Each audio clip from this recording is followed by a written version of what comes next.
I just enjoy making things. I enjoy building things. So I'd like to get to a point like in this workshop where I can do pretty much everything in-house. It's a Vespa GS 150. It's a 1959 and it's a Mark V, a VS5T.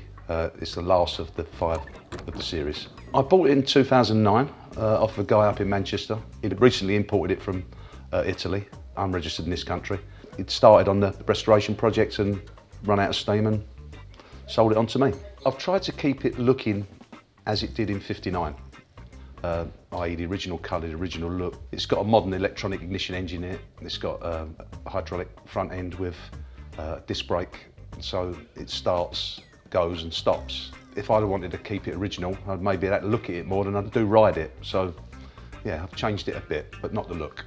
For some people, it is about the mod scene and the mod movement with the mirrors and the dress, but for me, it's just about the actual style of the machines and the joy of riding them, really. There's lots and lots of scooter clubs out there. There's 5 or 6 in this area. There's all over London, all over the country, countrywide, Europe-wide, worldwide. And there's sort of a common bond. You go out for a scooter rally and you meet people, and there's not any, I've got this, I've got that. It's all, you know, you're scooters, you're talking about scooters. And there's also the weekend scenes where we go away for the Northern Soul weekends or the reggae weekends, and, you know, it's a great thing. The GS 150 is regarded as the iconic Vespa. Some might have other ideas, but as far as I'm concerned, that's the one. The chassis is fine. The modern engines are made in exactly the same, with exactly the same mountings, controls, everything goes. It's literally a plug and play thing. New engine for old. My workshop came about as by accident, really.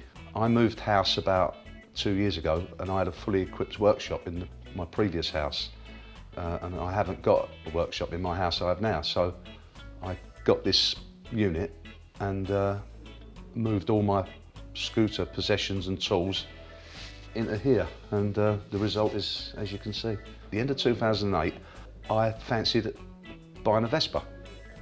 Not had one since 1980.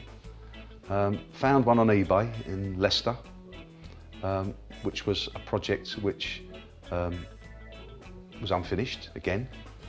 Bought it, spent the next 6 months taking it apart, back engineering it, rebuilding it, spraying it, and met with some guys and got into the scene and wanted to go further.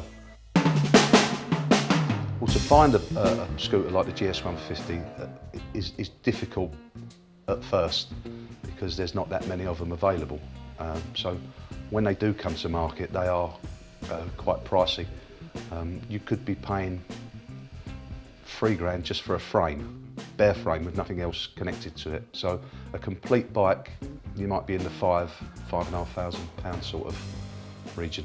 A Vespa is particularly easy to work on and service, no difficult to any other motorcycle.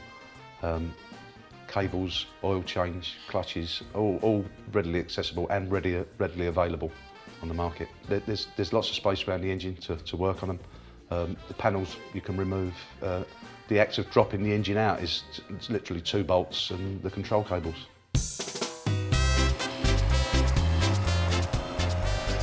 So, to understand, you've got to ride a scooter, and to go out with 4 or 5 of you or 10 of you and have a ride. They're fun things to ride. They're not overly expensive. They cost peanuts to run as far as fuel's concerned. You can get maybe 80, 90 miles to a gallon, which is great economy. Once you've ridden one, you can understand. You can't really put it into words. It's a good feeling. It's fun. It's still a hobby, but it's one I really enjoy. It's a very sort of pure, clean-looking bike, isn't it? Yeah. Shall I start again?